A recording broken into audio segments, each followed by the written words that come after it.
Segunda Reis 14, 1 ao 4. Quem pode ler, por gentileza? Melhor, do 1 ao 3. Segunda Reis 14, 1 ao 3. Pode ler, por favor? No segundo ano de Joás, filho de Joacás, rei de Israel, começou a reinar Amazias, filho de Joás, rei de Judá. Tinha 25 anos quando começou a reinar, e reinou 29 anos em Jerusalém. O nome de sua mãe... Joadã. O nome de sua mãe era Joadim, de Jerusalém. E fez o que era reto aos olhos do Senhor, ainda que não como seu pai Davi fez, porém, conforme tudo o que fizera Joás, seu pai. Perdão. Eu pedi para ler 2 Reis 14, 1 ao 3. Por gentileza, leia 2 Reis 15, do 1 ao 3. Eu acho que eu me confundi. Leia, por gentileza, o 15, do 1 ao 3. No ano 27 de Jeroboão, rei de Israel, começou a reinar Azarias, filho de Amazias, rei de Judá. Tinha 16 anos quando começou a reinar, e reinou 52 anos em Jerusalém. O nome de sua mãe era Jecolia, de Jerusalém, e fez o que era reto aos olhos do Senhor, conforme tudo o que fizera Amazias, seu pai. Será que está se repetindo a história? Você pode se confundir, não é isso? É no 14 ou é no 15 que a gente quer falar? Bom, vamos desvendar esse mistério no próximo versículo. Leia o próximo versículo no 15. Contudo, aos altos não foram tirados. O povo ainda sacrificava e queimava incenso neles. Não. Volta lá no 14 e lê o 4.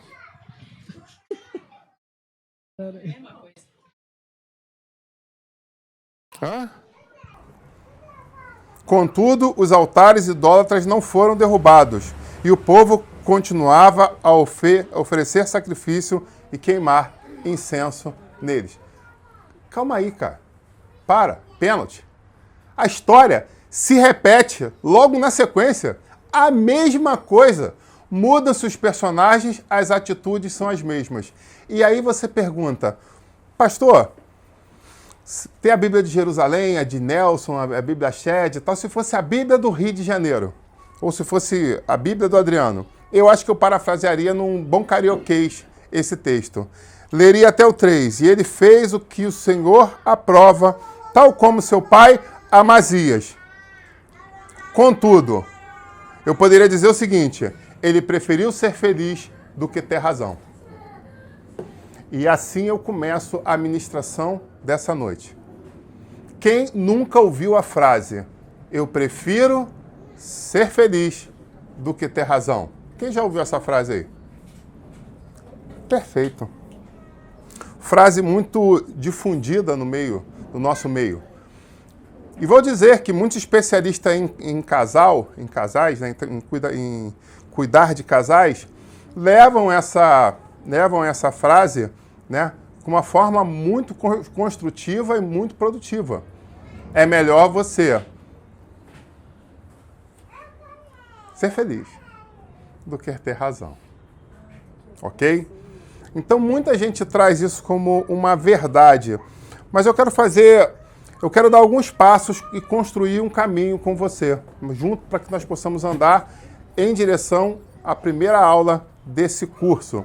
E a primeira pergunta é, o que você entende? Qual é o papel do homem no seu casamento? Qual é a sua visão, mulher, do papel do homem no casamento? Eu começo essa pergunta bomba para Larissa. O que você entende como o papel do homem? Não sei se vocês estão escutando o Gizinho, que está nos bastidores aqui. O que você entende por isso? Para você, qual é o papel do homem no casamento? Não estou mandando você virar trans, não, mas quando você olha... Porque, deixa eu falar uma coisa para você, bem sincera, é muito fácil você julgar. E muitas vezes você não sabe nem o que você está julgando, porque você não sabe o que você quer. você não sabe o que você entende. Então, por não entender o que você não sabe, às vezes você comete grandes equívocos. Então, a pergunta dessa noite começa exatamente assim. No curso de transformação de vida espiritual, a primeira pergunta é: o que você entende que é um homem? A função de um homem no relacionamento? Baseado no direcionamento de Deus e no que venho aprendendo ao longo da vida, direcionar a família, conduzir, dividir as tarefas, o que cabe a cada um, como sacerdote, conectar a sua família a Deus, trazer Deus para dentro de casa e apresentar os filhos, né, e a esposa para Deus. Não deve ser fácil. Ok. Então vamos lá, Kleber. Vamos inverter a pergunta. Qual é o papel da mulher no casamento? Ela falou um monte de coisa sobre o papel do homem no casamento pela visão dela como mulher. E para você, à luz da Bíblia, qual é a função de uma mulher no casamento? A mulher é ajudadora, a mulher é edificadora. A Bíblia vai dizer em Provérbios que ela detém a sabedoria. A mulher ela tem vários adjetivos e, em suma, ela é aquela que está do lado, é aquela que está ajudando o homem, olhando para o mesmo lado, sendo submissa, né? Estando debaixo de uma mesma missão, que é a missão que é primordial, que é a família, que é levar a família até o altar de Deus. E tá com o homem lado a lado, seja no que for, nas suas decisões, para orientar, para dizer não, para ajudar, para acordar, dizer, ó, não é assim, não é bem assim, já pensou de uma outra forma. Ou seja, é o apoio não só moral, como consciente do que o homem precisa, muitas das vezes que vai faltar para o homem, porque a mulher, pelo fato de ser sentimental, ela tem também um olhar diferenciado do homem, em certos aspectos, que necessita, que o homem é mais cabeça de tomar atitude, de fazer as coisas.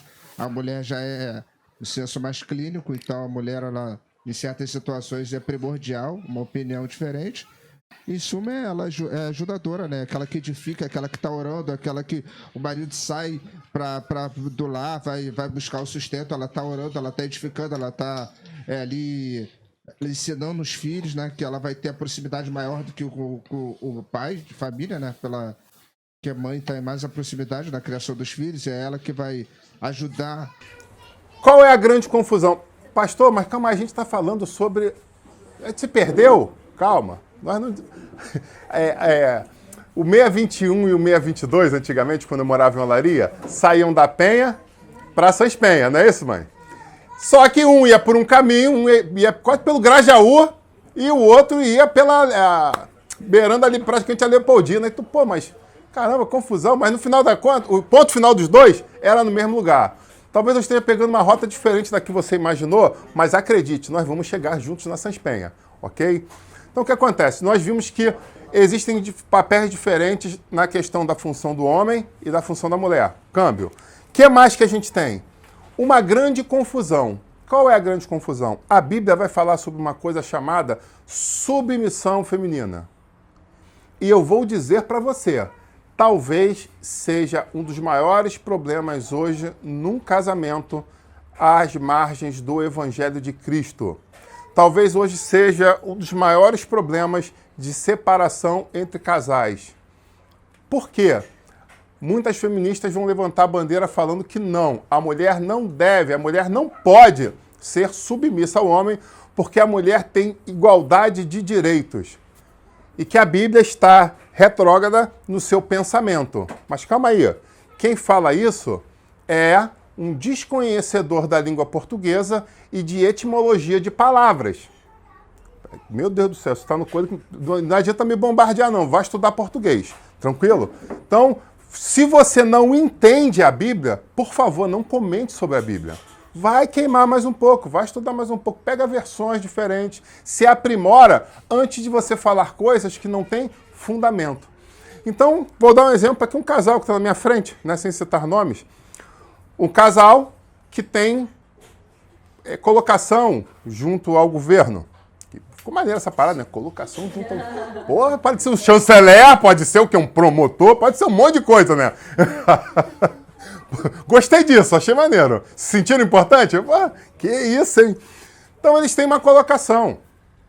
E dentro dessa colocação, os dois têm um nível de hierarquia, que não é exatamente igual entre os mesmos, porque não existe igualdade de posição dentro de uma questão na atividade fim deles, não existe um exatamente igual ao outro. Sempre vai ter alguém numa linha reta, sempre vai ter alguém na frente do outro. Nunca duas pessoas na mesma posição. É impossível, em cima da premissa do serviço deles, ter essa pessoa. Então, mesmo que eles quisessem, nós somos uma só carne, nós queremos ocupar a mesma posição aqui, ficar abraçadinho. Não tem como. Vocês estão entendendo isso? Então, por mais que exista uma questão de hierarquização no serviço deles, quando a porta fecha, quando eles entram em casa, o sacerdote desta família tem que ser o homem. Nós, eu e minha mãe, conhecemos pessoas, famílias, que a mulher teve uma proficiência muito grande na questão de profissão secular, e não quer dizer com isso que quando estivesse dentro de casa, ela dava ordem no marido porque ela ganhava mais, tinha uma posição maior do que ele. Não. Ela entendia claramente que na função, na profissão dela, ela tinha chegado a um patamar, vamos dizer, um platô muito alto, enquanto ele não alcançou o que ela tinha alcançado. Mas isso não mudava em nada o amor, o carinho, o respeito que ela tinha para com ele. Ok? Construímos até aí junto? Ou dúvidas? Próximo capítulo. Talvez a grande questão esteja em entender palavras-chave. E eu convido a você a abrir lá em Gênesis, capítulo 2, versículo 18. Gênesis 2, 18. E eu vou pedir que pelo menos duas pessoas leiam em traduções diferentes. Então alguém vai ler, você vai olhar, e a minha está igual, então tranquilo. Não, a minha está diferente, então se está diferente faz sinal e eu quero que você leia também. Tranquilo? Então pode ler o primeiro. E disse o Senhor Deus: não é bom que o homem esteja só. Far-lhe-ei uma adjutora que esteja como diante dele. Uma outra tradução vai dizer o seguinte, a Nova Almeida. O Senhor Deus disse ainda, não é bom que o homem esteja só. Farei para ele uma auxiliadora que seja semelhante a ele. E diz que o ajude e o complete. Que o ajude e o complete. Traduzindo, vamos voltar à língua portuguesa e a gente vai ler o que é submissão. Quando a gente pega no dicionário a definição de submissão, a gente vai ver que é uma condição que se obriga a obedecer, sujeitar, subordinar. A Bíblia fala que a mulher precisa ser submissa ao homem. Então, a submissão, obedecer, sujeição, subordinação, é o que está na língua portuguesa. Mas quando a gente pega a etimologia da palavra e vai no latim, a gente entende que submissão está relacionado a abaixamento de voz. Traduzindo, quando você está com uma outra pessoa, você está dialogando. E o que Deus falou que espera da mulher? Que ela venha dialogar com seu marido. Então, a mulher não é, pura e simplesmente, aquela pessoa que fica ali que nem um dor de pau, onde ele aperta um botão, usa como ele quer, aperta outro botão, lava a louça, aperta outro botão, faz comida. Não, não. Na verdade, a função dela é o quê?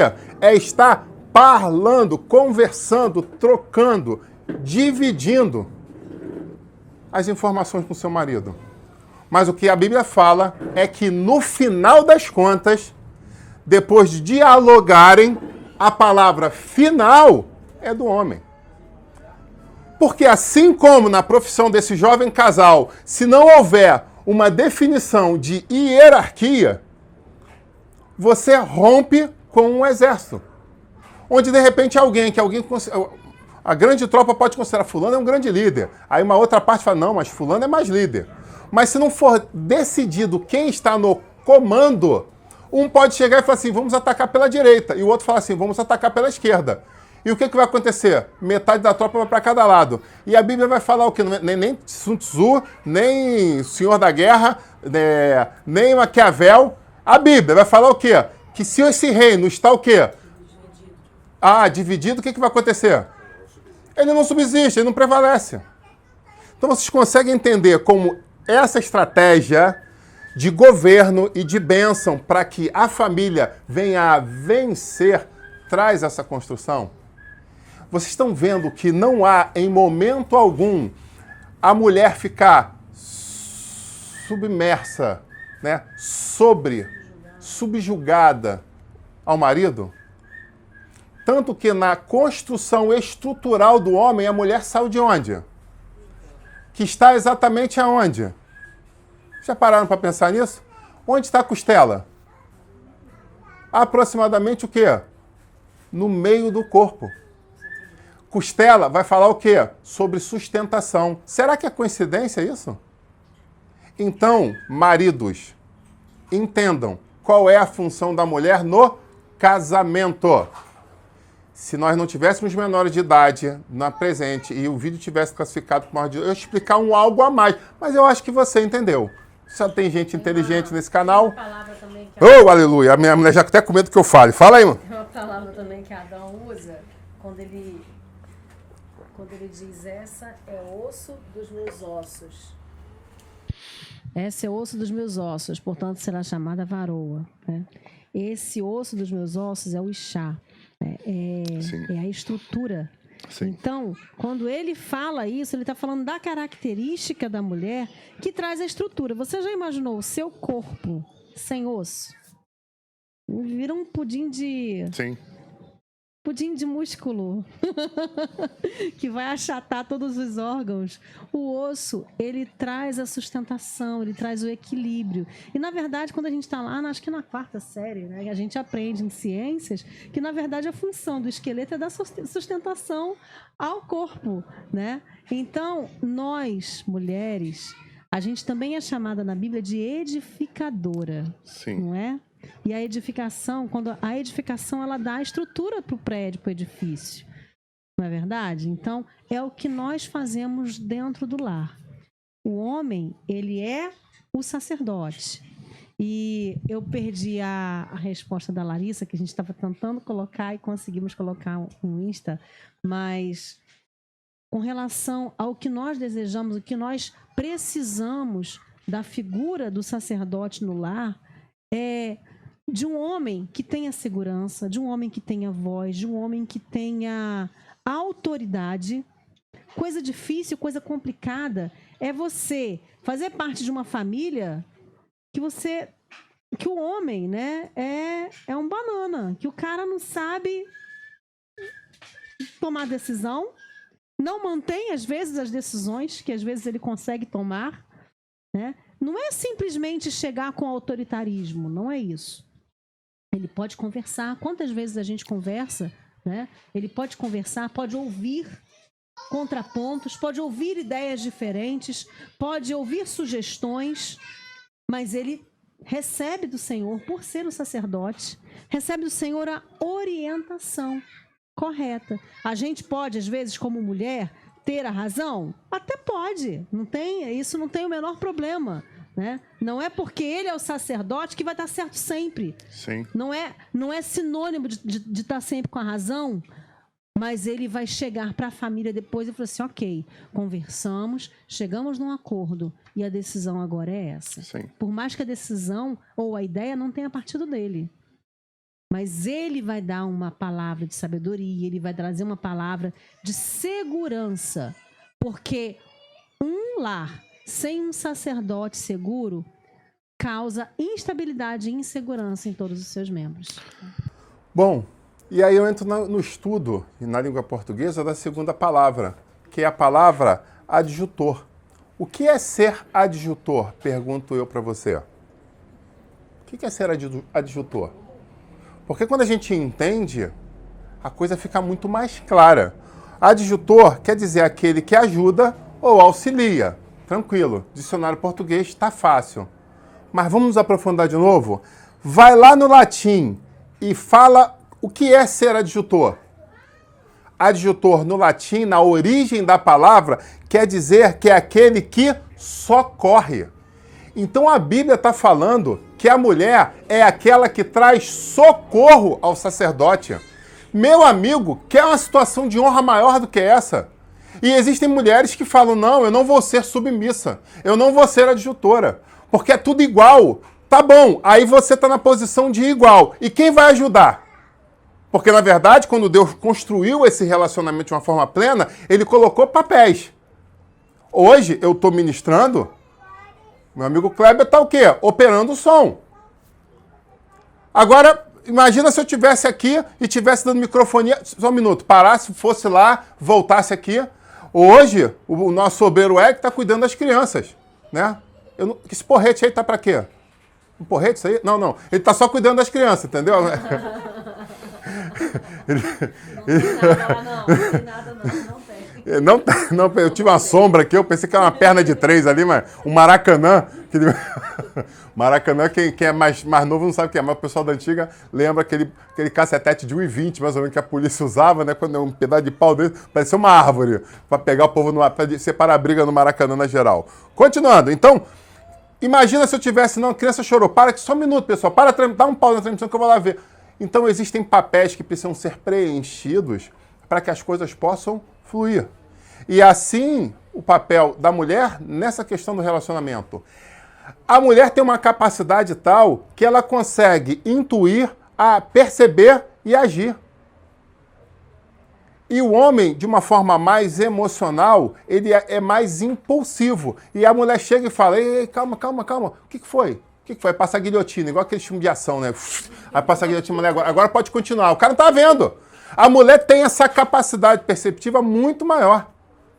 Até mesmo porque, caramba, se eu falar besteira, depois edita. Os olhos da mulher têm mais cones do que o do homem. Por isso que mulher olha para a blusa, por exemplo, ali da Larissa e fala, uau, esse cinza grafitado com um tom de petróleo é fantástico. Aí o Kleber vai olhar e fala assim, qual é a cor dessa blusa? O cara, preto!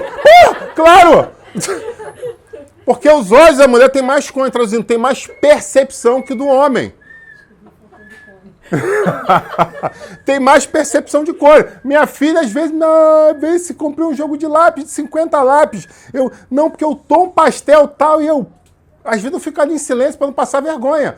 Até agora, minha filha desenhista, não sei direito o que é o tom pastel. Eu lembro pastel, eu lembro da última vez que eu fui na casa da Larissa, eu estava no mistério, ela mandou cada pastelão lindo, e depois que ela fritou tudo, eu falei assim, eu estou em consagração, não posso comer pastel. Lembrei da minha falecida avó, fazia aquela travessa de pastel, falando, toma, meu netinho, come para você se alegrar. Não é à toa que eu fiquei desse tamanho. O netinho cresceu, né? Vocês estão entendendo isso? Então existem pessoas, e aí já ficou hashtag pra dica, né, pra Larissa, né? Já ficou o link, né? O Eric olhou pra Larissa, tipo assim, vamos fortalecer esse negócio do pastel de novo. Então é isso ser adjutor. O adjutor é aquele que vem em socorro.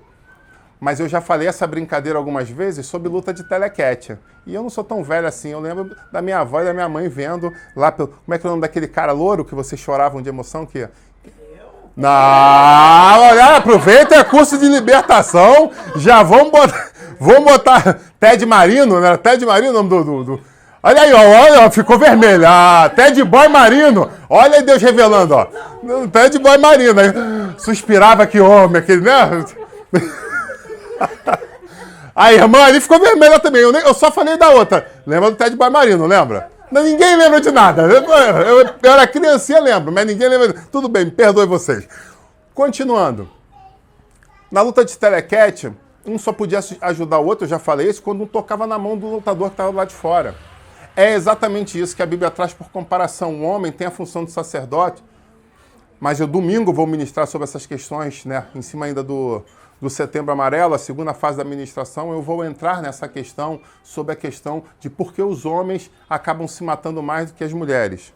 Mas isso aí fica pé, é só um toquezinho para domingo. Né? Domingo eu vou estar ministrando especificamente explicando isso. Por que o homem passa mais depressão do que a mulher, acaba sofrendo e se suicidando mais. Porque ele precisa pedir ajuda. E quando você decide firmar um contrato de casamento, o que eu espero é, quando eu estico a mão para ajuda, eu vou ter o quê? Alguém que me socorre. Quem me socorre? Uma adjutora fiel, idônea. Olha que profundo isso. Mas alguns, em vez de procurarem uma adjutora ou procurarem uma mulher que seja submissa, querem uma mulher que seja servil a ele. E subserviência é uma outra palavra no dicionário. E não tem respaldo bíblico você procurar uma mulher subserviente ou um marido subserviente, porque a hashtag fica a dica. Cada vez está mais na moda a mulher ter um homenzinho cachorrinho. O que durante muito tempo comentaram sobre a questão da mulher ser, tem mulher que só falta andar, né, com o homem na coleira. Porque tem muito homem banana, que também não sabe o que é ser sacerdote. Então a gente tem vários pontos que a gente poderia trabalhar e abordar aqui sobre questões de desestrutura emocional das pessoas, porque não foram construídas em cima de uma família estruturada e não aprenderam. Mas você é obrigado a falhar diante da sociedade, diante do que Deus espera de você, porque você não teve essa bagagem dentro de casa? Claro que não. Tanto que nós montamos igreja, fazemos igreja, construímos estrutura de igreja à luz do que a Bíblia fala, para o quê? Lutarmos para sermos exemplos para a multidão que está ao nosso redor. Traduzindo, eu e você temos a função de buscarmos sermos luz da aurora, brilhando cada dia mais, para aqueles que estão de fora possam olhar, uau, é isso que eu quero também. Eu quero essa mudança, eu quero essa transformação, eu quero essa maturidade, que eu via que eles não tinham, mas agora estão tendo. Olha que maneiro. E aí você pergunta, subserviência, sujeição servil à vontade alheia. E ato ou efeito de bajular, adulação, bajulação. Não tem muita gente que quer exatamente isso no casamento? Não, eu quero chegar em casa e minha mulher falar, uau, você tá cheiroso, você tá bonito, você tá... Ah, caramba, como eu senti tua falta. Ah, tá aqui o teu prato de comida. Não quero comer agora não. Ah, então vou botar lá. Mas a hora que você quiser, meu senhor, é só falar que eu esquento pra você. Você quer pão? Eu vou lá na padaria comprar pão pra você. Crianças, faça massagem no pé do seu pai. Não é... Ei. Tem respaldo bíblico isso não. Não tem respaldo bíblico. Por quê? Subserviência, quando a gente entra na etimologia da palavra, quer dizer ser escravo de. A Bíblia não fala que a mulher é escrava do homem. E muito menos o homem é escravo da mulher. Vocês estão entendendo isso? Clareou bem isso? Aí você pergunta, mas qual é o objetivo dessa primeira aula? O objetivo dessa primeira aula é simples. Trazer o quê? Libertação de vidas que estavam opressas. Mas se você não entender a primeira coisa onde você está inserido, que é a célula familiar, meu amigo, todo o resto vai ficar muito difícil de ser resolvido.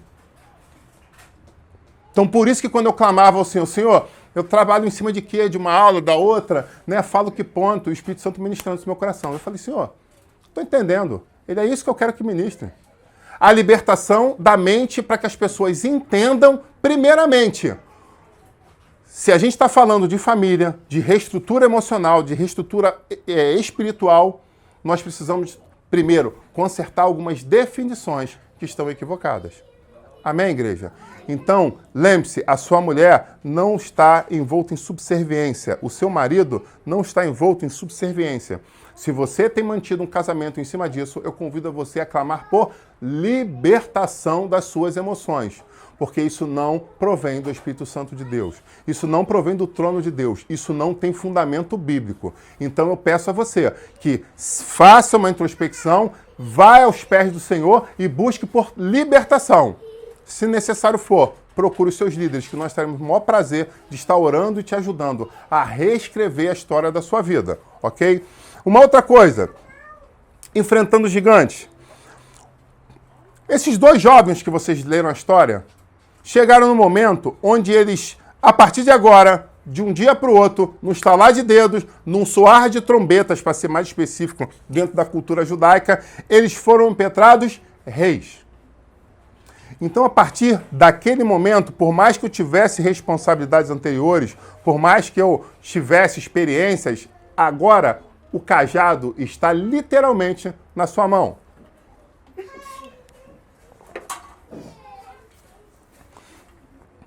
E quando um rei morria, a primeira coisa que precisava fazer era o quê? tocar a trombeta.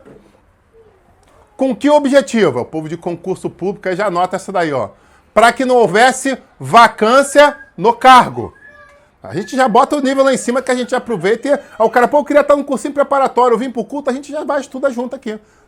Se ligou? O cara já vai preparando já pro concurso, já vai ligando aí.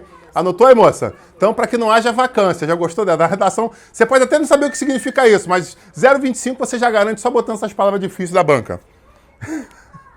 Pois bem. Hã? Tem que estar bem encaixado. Tem que estar bem encaixado.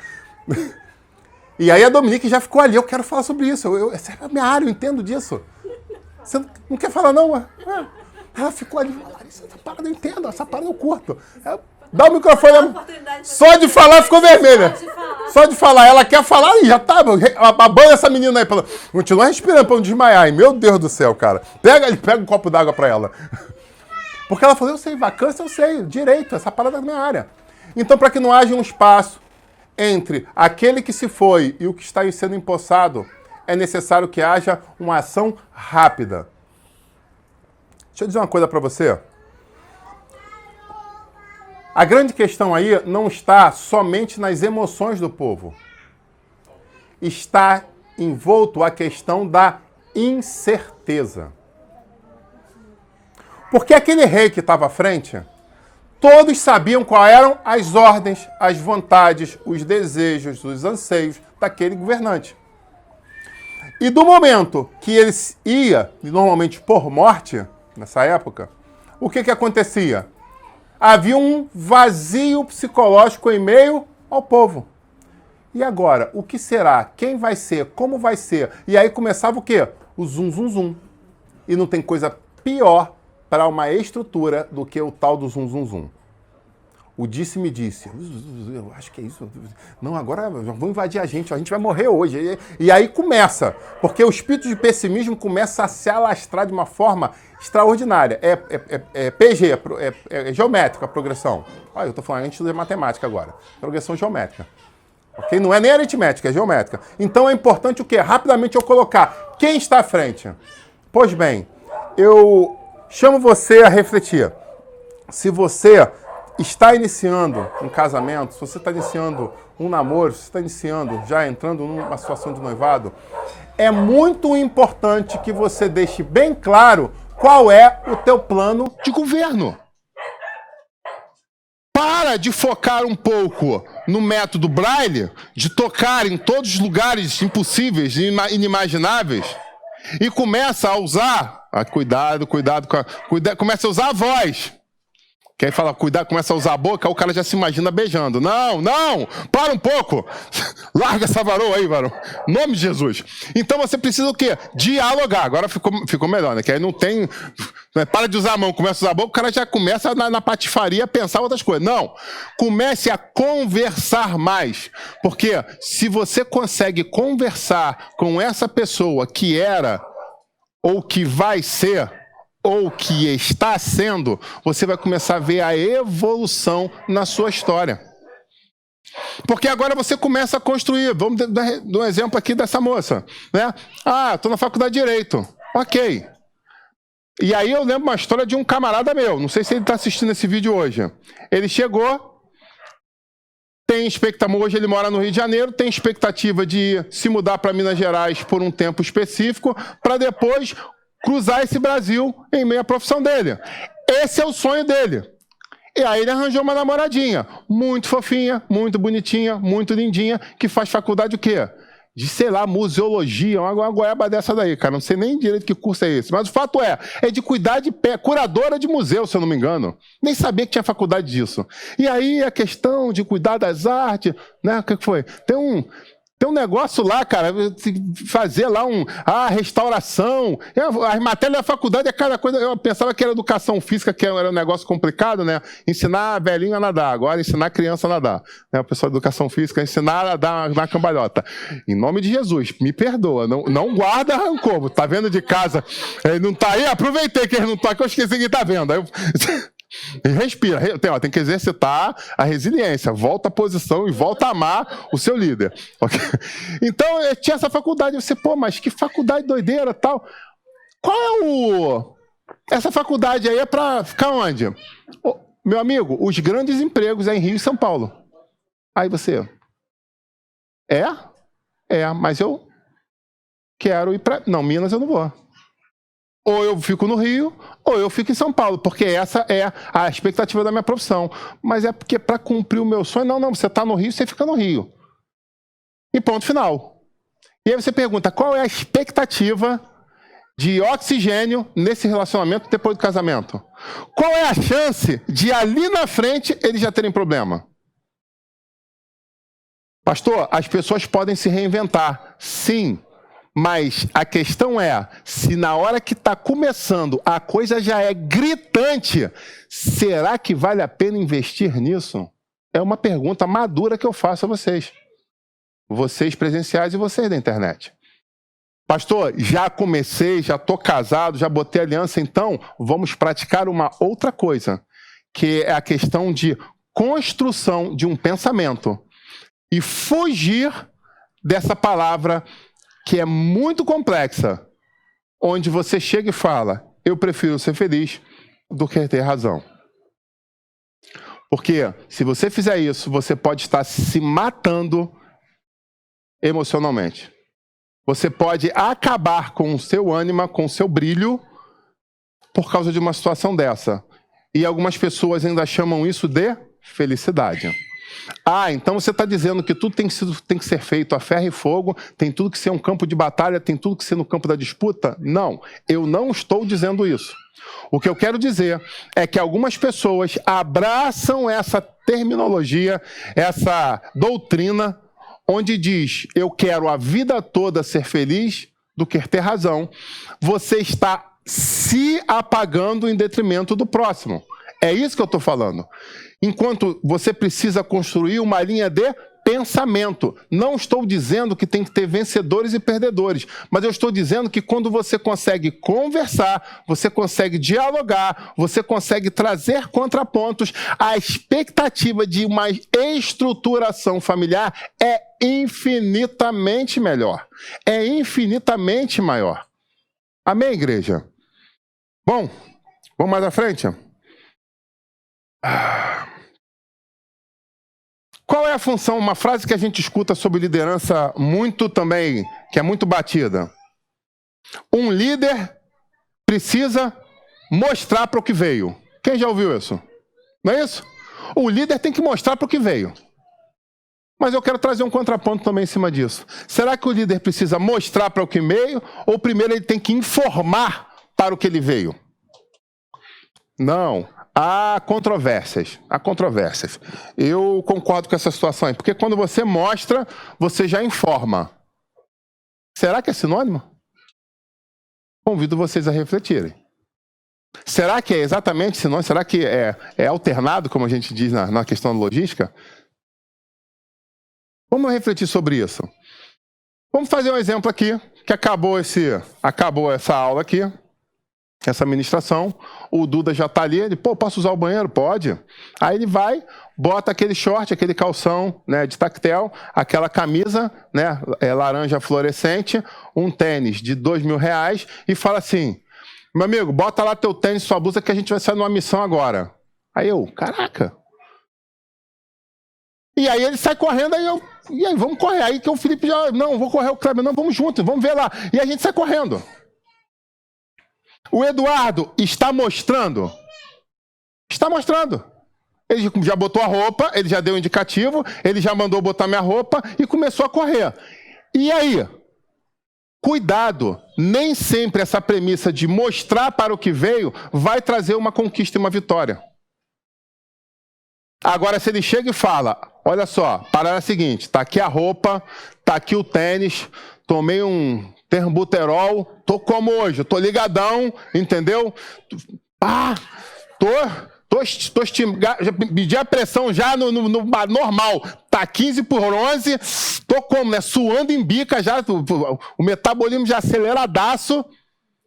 Meu amigo, estou na expectativa de correr 10 quilômetros. Uau! Quero te convidar a trocar de roupa para me seguir. Eu vou seguir o Duda? Claro, porque eu tô com medo para ele passar mal no meio do caminho, né? Então vamos trocar. Aí eu ainda vou chamar mais o Kleber, o Felipe. Vamos comigo aí, que eu não sei o que isso vai dar, não. Se ele cair na rua, vai ser brabo, hein? Vai que ele cai pra rua. Pelo menos não sinaliza enquanto os outros tentam tirar, né? E a gente tá indo. Mas agora a gente já sabe qual é a meta dele. Qual é a expectativa dele? Traduzindo, houve diálogo. Agora que ele informou qual é o seu plano, agora ele vai partir para a fase 2, que é mostrar para o que veio. Então, pura e simplesmente mostrar para o que veio não é o suficiente. Outra coisa, de repente ele está ali, né, de camuflado, de boot, aí o que houve? Não, vamos dar uma corrida ali. Só que eu não sei que ele já marcou um esquema que ele quer invadir um outro bairro.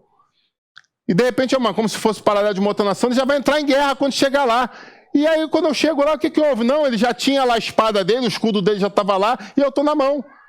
Aí, caramba! Aí ele, pô, eu segui você, eu botei uma roupa igual a tua, mas eu não tinha ideia do que ia acontecer quando a gente chegasse ao nosso destino.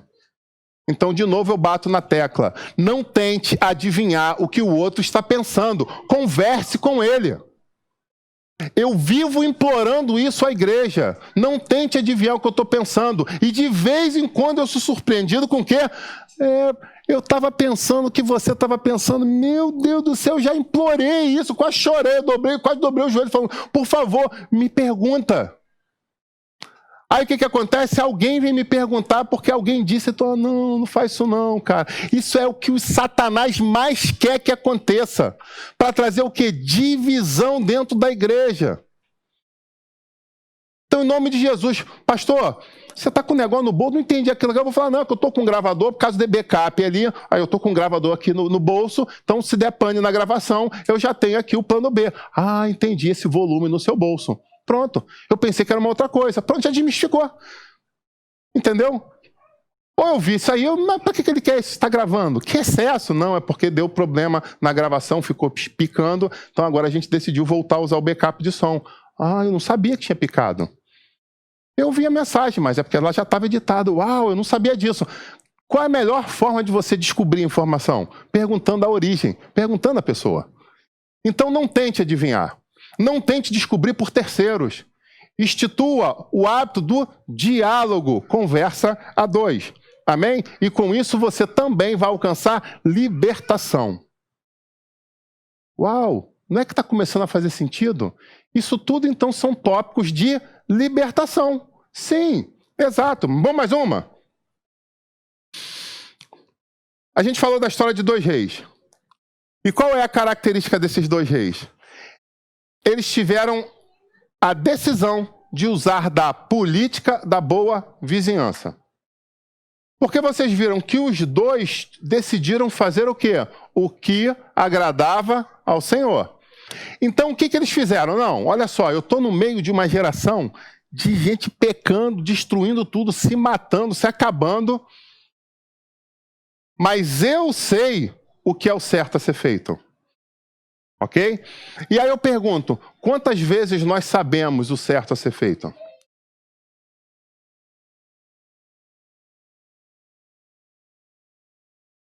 Mas a pergunta é a seguinte, quantas vezes nós fazemos isso que é certo?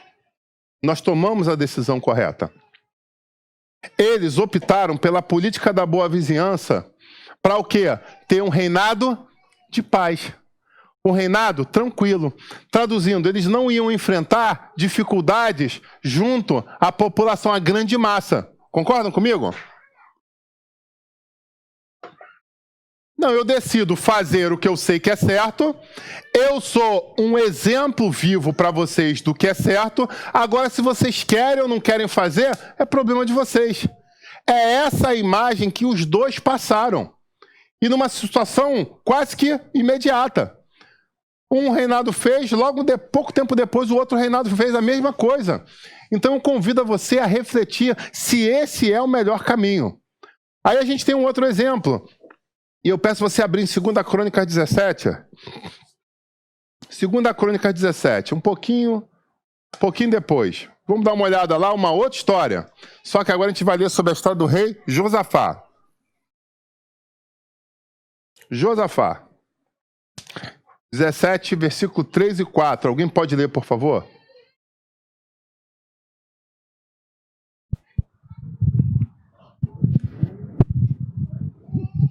pois, ele seguiu o exemplo dos primeiros anos de seu pai, não adorou as imagens de Baal.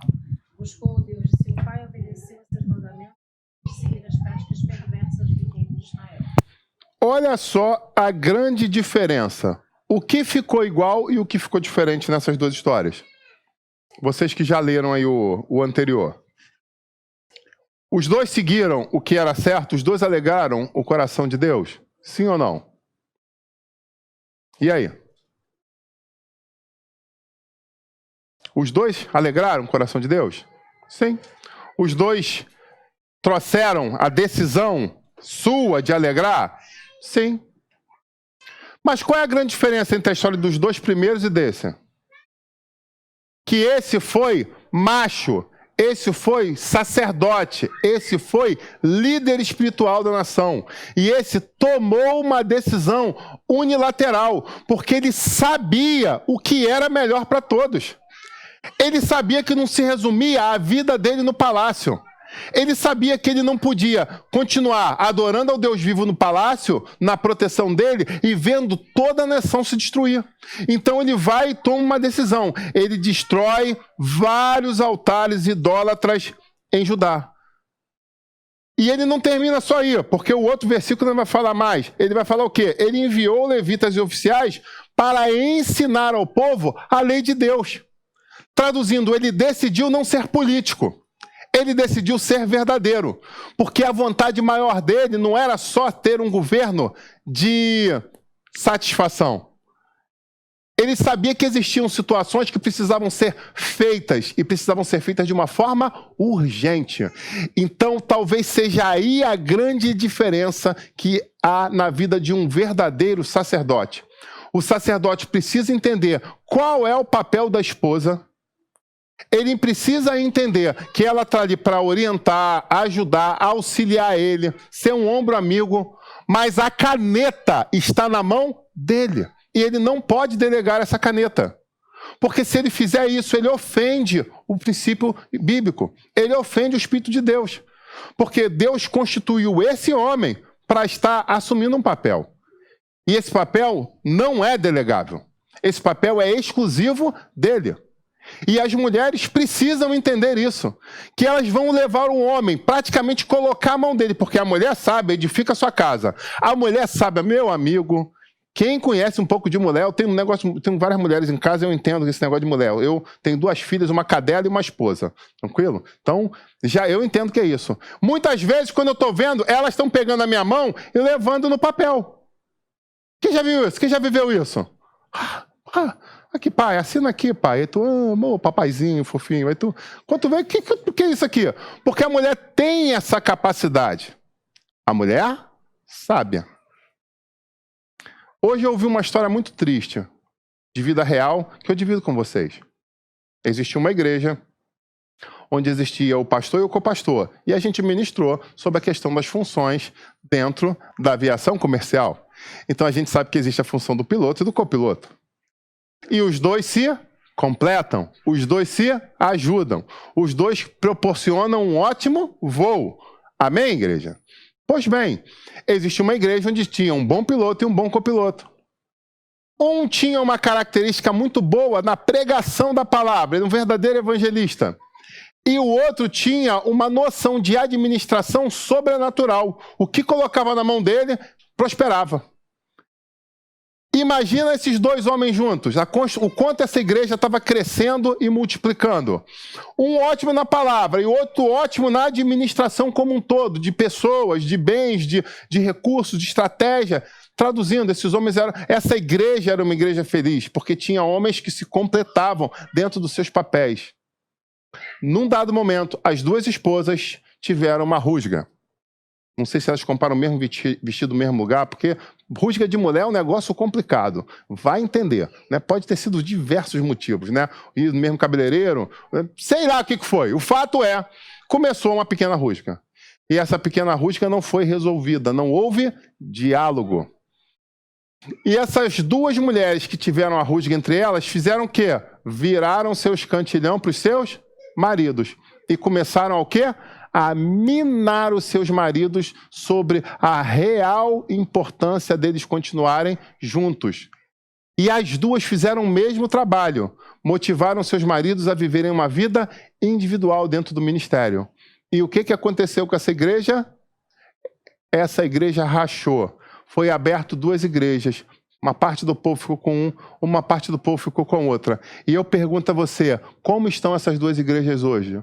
As duas vivem capenga. Nenhuma das duas cresce. Nenhuma das duas avança. Nenhuma das duas prospera. Porque, na verdade, os sacerdotes que tinham a função de chegar e falar assim, ei, calma aí. Ele é meu amigo, ele é meu companheiro, você é minha esposa. Eu te amo, mas eu te digo, estás agindo como uma louca. Tem fundamento bíblico isso? Tem texto que fala assim, está agindo como uma louca, mulher. Acorda. Vamos fazer o seguinte, vamos lá no PNL, vamos fazer um recomeço na história.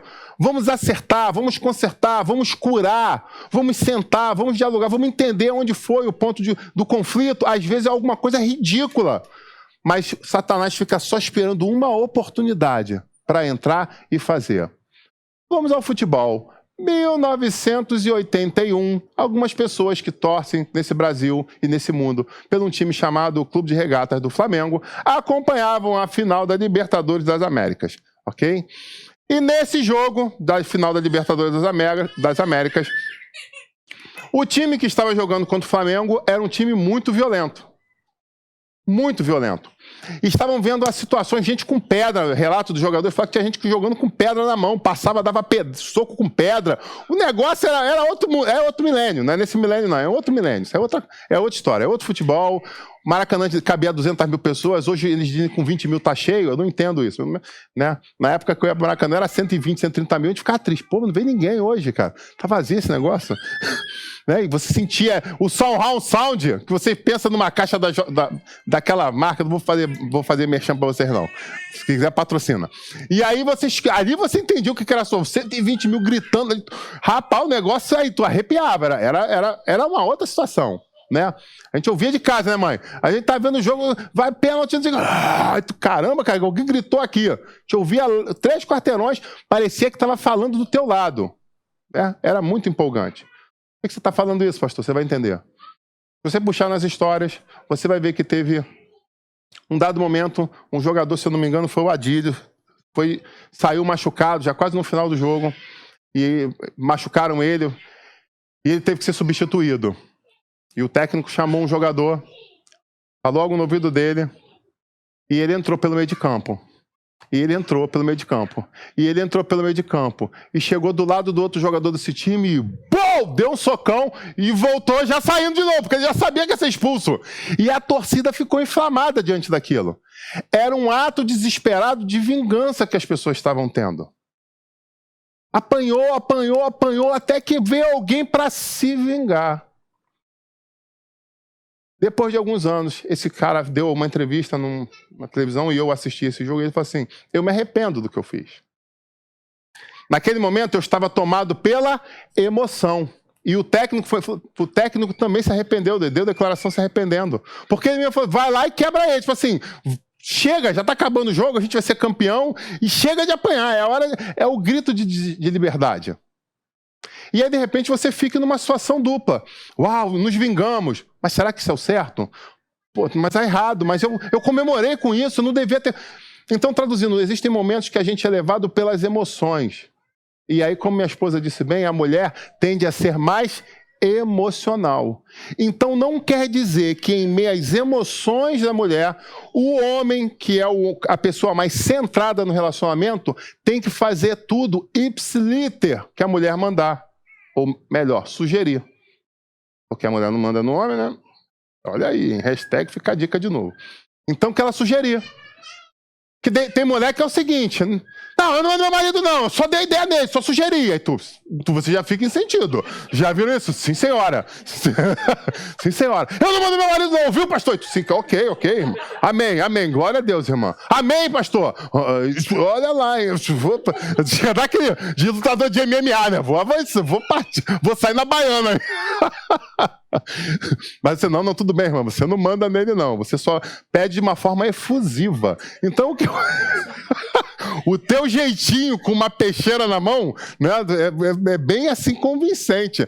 Então, o que eu estou pedindo é para que você faça o seu pedido de uma forma idônea, construindo, crescendo junto em casal, mas entendendo muito bem o papel do não. Porque a mulher tem essa função, mas ela também tem que estar preparada emocionalmente para ouvir o não.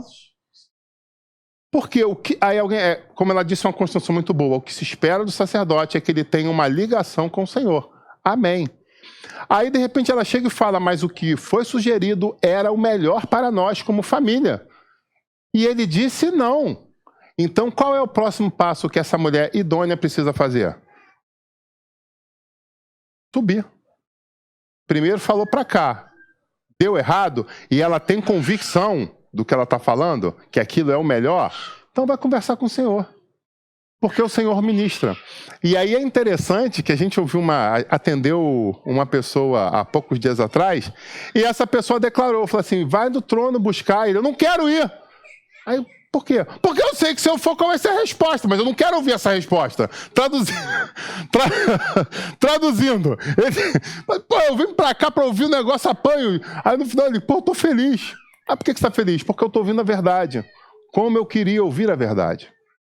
Então, essa é a grande questão. Às vezes o teu não, na forma terrena, pode se transformar um sim na busca espiritual. Porque se essa pessoa, dando ouvido ao Senhor, seja por revelação... Meu amigo, como é que o Senhor convenceu José de ficar com Maria? Diz para mim aí, você que já quem está estudando, estudo bíblico, como é que foi? Meu amigo, o anjo brotou no sonho dele. Pá! José, então que é isso, cara? Olha só, você tá com os pensamentos de Maria, vou dar o papo, hein? Isso é a Bíblia segundo o Rio de Janeiro, né? Vou dar o papo, hein, José? Tá indo para um caminho errado, José. Foi mal, anjo. Foi mal, anjo. Foi mal. Foi mal. Ela tá falando a verdade contigo. Então, na moral, se eu fosse você, tá meio bolado contigo aí. Você pensa aí, volta a dormir se você conseguir. Se você conseguir, aparece de novo, hein? José, como é como a Bíblia do Carioca, a versão carioca da Bíblia. TLH, né? A Bíblia Carioca. ABC. Aí. Meu amigo, como é que José fica? Primeiro, não dorme, né? Vai dormir? Não dorme. Dorme. E aí, no dia seguinte, faz o quê? Toma ação. Então, mulheres, acordem. Algumas mulheres não têm a capacidade de ouvir não. E fecha o tempo... Vira confusão, vira briga, tá vindo pelo caminho perfeito. 10, 9,8, 10, 9,6, só notão. Aí chega num pum, não, pronto, desestrutura, quer perder a matéria, trancar a faculdade, acabar com o casamento. Calma, que isso? Ei, respira. Respira e vai para os pés do Senhor. Ou às vezes, nem precisa ir para o pé do Senhor, né?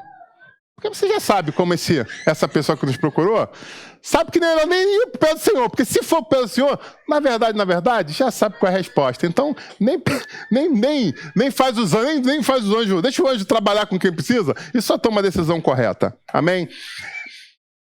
Que nós possamos fazer como Josafá fez. Que nós possamos ter a coragem de tomar as decisões certas para nós. E esse curso vai falar exatamente sobre isso. Sobre você fazer uma análise dos seus passos, das suas decisões. Fazer uma busca no teu passado, para a busca de libertação da sua vida.